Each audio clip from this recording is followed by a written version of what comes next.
Should a pilot be sanctioned when his car is disintegrating under his feet? What if that fault compromises the safety of the entire grille? Today we are going to unravel one of the most explosive controversies of the season, the sanction to Lewis Hamilton in Singapore 2025. And the question is simple: sports justice or an absurd sanction? The sticky heat of Marina Bay's urban circuit had already put several teams in check during the weekend. But what nobody suspected was that Ferrari was cooking a crisis from within, from the first laps of career. It all started almost imperceptibly, an anomalous reading in the temperatures of the rear brakes of the Charles Leclerc car. A slight thermal imbalance between the left and right side. On other tracks, that could have been corrected with small adjustments from boxes. But in Singapore, where the air barely circulates between the buildings, where each curve is an exercise of thermal resistance, that small imbalance became a chain of uncontrollable events. Ferrari had opted everything to the performance of the SF-25, relying on its aerodynamic evolution.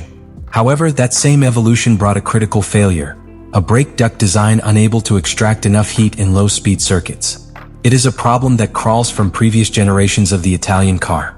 In Singapore, that defect could no longer hide under simulation data. The cooling system simply collapsed. And then the key moment arrives. The onboard camera shows Hamilton approaching curve 14 when a spark emerges from the left front brake. It is not a new image for F1 fans, but in this case it was different. It wasn't just friction, it was fire. The album began to overheat at extreme levels. Just a return later, Hamilton shouts by radio, "I lost the brakes." What follows is a battle not against its rivals, but against physics itself. When a brake system in a one-collapse formula, the car loses not only the ability to stop, but also any possibility of being controlled in technical sections. On Vuelta 60, Hamilton found a pedal that was directly in the background, without resistance, without response. At that time, the balance between talent and survival leaned towards chaos. But the most worrying thing is that this failure was not sudden. Telemetry revealed that from lap 8 there was already an anomalous thermal accumulation. What happened in Vuelta 60 was not a surprise, it was a consequence. And yet, Ferrari decided to keep both cars on the track, possibly hoping that the data would not become catastrophe. A bet that ended up costing his star pilot expensive.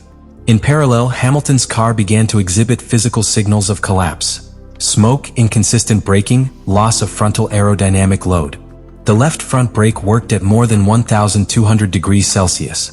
To have a clear reference, F1 brakes operate ideally between 400 and 800 degrees. Anything above puts carbon material at risk, which can be cracked, burned, or losing efficacy irreversibly.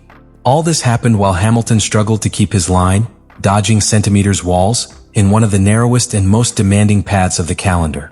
It was no longer about competing. It was about surviving. And yet, he did not abandon.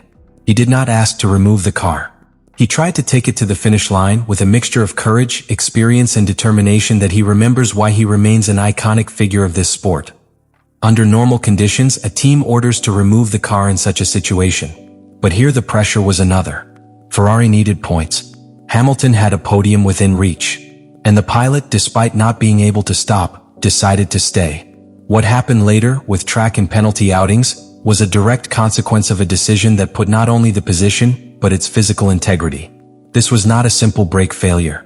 It was a real-time autopsy of a defective car architecture, a doubtful team decision, and a technical regulation that sometimes does not contemplate the human dimension of competition. The last 2 laps of the 2025 Singapore Grand Prix were not simply the closure of a race.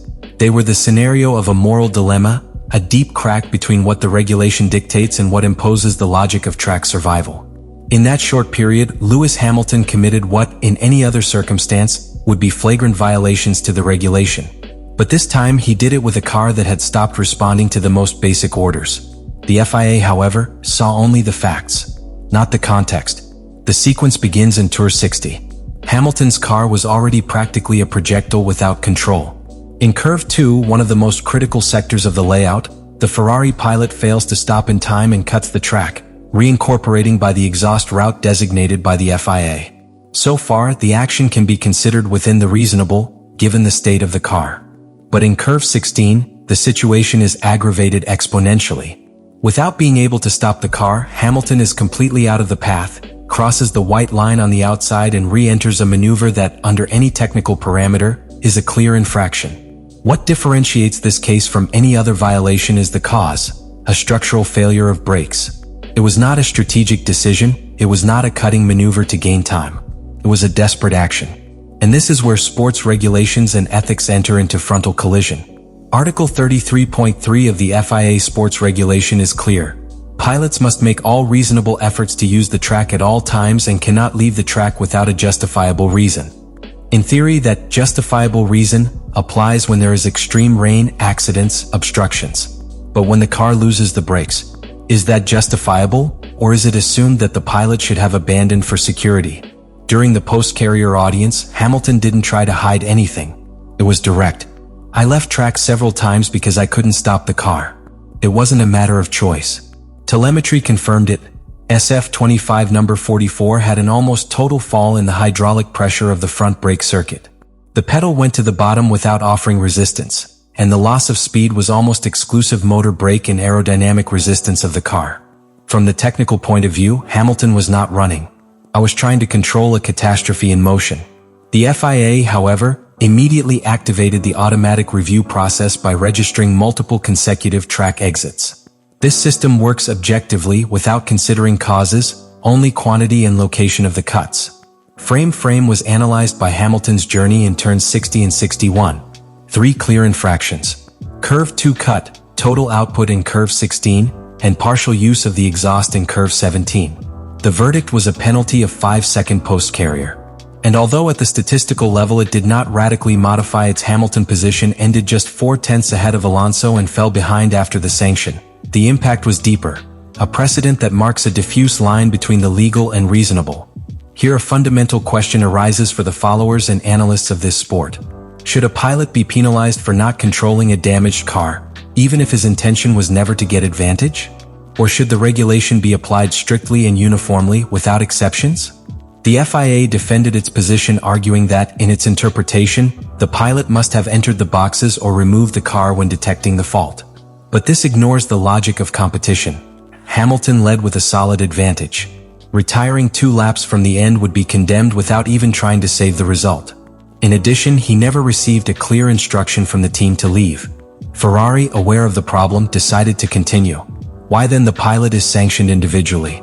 The dilemma is as technical as philosophical. In other sports disciplines, when a player is injured and still competes, he is not penalized by rendering below his level. In Formula 1, however, the car is an athlete extension. If the machine fails, the punishment falls to who drives it. Even if that pilot is struggling to keep the race in his hands, literally without brakes. Anyway, the truth is that Hamilton received a punishment not to cheat, but to resist. For not abandoning. For trying to cross the line with a car that did not stop. And that raises a larger discussion. Do we want a Formula 1 governed only by the norms, or also by common sense? The consequences of the incident in Singapore did not end with a penalty of 5 seconds. In fact, that penalty was just the surface of a much deeper fracture. The fracture of trust, technical reliability, and redemption narrative that Ferrari had tried to build with the arrival of Lewis Hamilton. To understand the true impact of what happened, you have to look beyond the immediate result and see how this redefined episode not only the season, but also the long-term project of the Italian team. This incident also impacts the internal positioning of the equipment.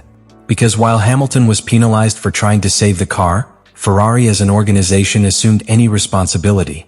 There was no public self-criticism, nor an exhaustive technical explanation. The implicit message was clear. The pilot acted on his own, and that puts at risk the internal cohesion of a structure that has already been historically unstable under pressure. But there is more. In the Constructors' Championship, this ruling has cost vital points to Ferrari, which fights Rueda with Mercedes. And in the Pilot Championship, Hamilton has lost the opportunity to consolidate as a team leader. In fact, the difference between him and Charles Leclerc could begin to open strategic cracks. Who does Ferrari prioritize in the next careers? How do team orders manage when both are separated by a handful of points? The Singapore incident was not an isolated accident. It was a warning. A red alert for a team that promised to be ready to fight for championships and that, when it was tested, failed in the most basic. Offer a car that can stop. Because, let's be clear, not all errors are the same and not all infractions should have the same weight. Here we are not talking about a pilot who cut track seeking to scratch a 10th. We talk about a world champion trying to survive a brake failure on one of the most demanding and dangerous clues of the calendar. We talked about someone who chose not to surrender, who risked his position and possibly his physical integrity for completing a career that had already become mechanically unfeasible. And yet, he was penalized. Do you prefer a F1 where sanctions are applied regardless of context, as if they were automatic algorithm responses? Or do you think there must be room to evaluate what really happens inside the car, inside the helmet, within the mind of a pilot who is making decisions in fractions of a second, in the midst of chaos, speed, and danger? Leave me your answer.